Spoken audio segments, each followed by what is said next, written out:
talking of the truth, over here, Reform UK leader Nigel Farage has insisted that footage showing racist comments made by a campaigner was a set-up. Yeah, it's all about this guy called Andrew Parker, who was seen making a series of offensive remarks about Rishi Sunak. He has now apologised, but insists that he was goaded into making them. The Prime Minister condemned the racial slurs made against him and said it was part of a broader pattern of behaviour. Well, joining us now is Immigration and Justice spokesperson for Reform UK, Anne Widdecombe. Very good morning to you, Anne. Good morning to you. What are your thoughts on this so far? I mean, is the whole hoo-ha around this going to damage your campaign, or can it just be shrugged off? Well, I think we need to look at the facts. The facts are that the man in question is an actor. He has been in roles on television. He lists among his interests secret filmmaking. He was using a voice that, as far as we can make out, is his actor's voice, not his own. So you've got to ask exactly what was he doing? And I think there needs to be an investigation. I mean, it looks to me like a setup, but if it isn't, then let Channel 4 give us all the facts. It's fair to say in all of this, Anne, though, isn't it, that because Nigel Farage came out and condemned this so quickly, in a way it would have been put to bed, wouldn't it, if you hadn't then pursued this line of saying, well, it's a set-up. Perhaps that's something that could have been pursued after the election and allowed this to be finished. No, I fundamentally disagree with you. There is a pattern now in the media of trying to prove that Reform has an awful lot of very undesirable people and that somehow, we should have known about it and we should be able to stop it. Now, when it comes to volunteers, let me tell you this. Volunteers are entirely self-selecting.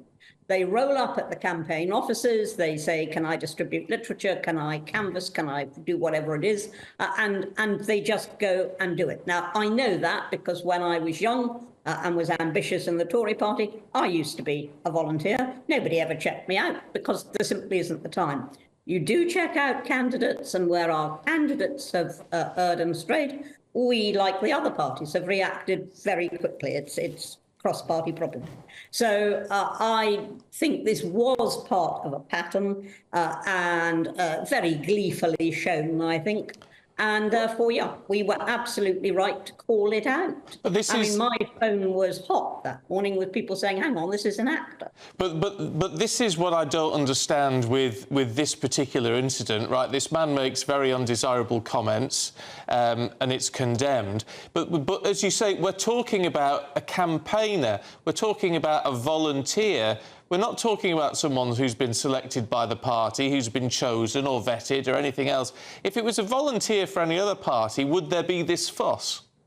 No, I mean, as I say, the media now has an agenda of making a fuss about everything that no matter how lowly, worker in the Reform campaign says. And so I think, yes, we do need to be pretty robust about it. We really do. And if it was a setup, and I say if, but if it was a setup and an actor taken on for that reason, we need to know that actually, if that is the case, it's scandalous. But 5 days isn't enough to get it sorted out anyway, is it? Surely your potential voters need to just be hearing some more of the positive things you have to say. Well, that's what they are hearing. That's what they are hearing. We've got a big rally in Birmingham on Sunday, and that's what they will be hearing, and that's what they're hearing all the time. But it would be so nice if the media covered that, rather than always trying to cover whatever oddities might turn up in the course of the campaign. Yeah, well, we're giving it as much coverage as we can. Anne Widdecombe, good to see you, as always. Thanks very much indeed. We should just say that responding to the claims that have been made by Nigel Farage, and of course featured there by Anne Widdecombe, we have spoken to Channel 4, who say we strongly stand by our rigorous and duly impartial journalism, which speaks for itself. We met Mr Parker for the first time at Reform UK's headquarters, where he was a Reform Party canvasser. And they go on to say, we did not pay the Reform UK canvasser or anyone else in this report. Mr Parker was not known to Channel 4 News and was filmed covertly via the undercover operation. Just to run through the candidates for Clacton, They are Jovan Owusu-Nepal for the Labour Party, Giles Watling for the Conservative Party, Matthew Bensalem for the Liberal Democrats, Nigel Farage for Reform UK, Natasha Osborne for the Green Party, Craig Jameson for the Climate Party, Tony Mack, who's an independent, Tesos Papanastasiou for the Heritage Party, and Andrew Pemberton for UKIP.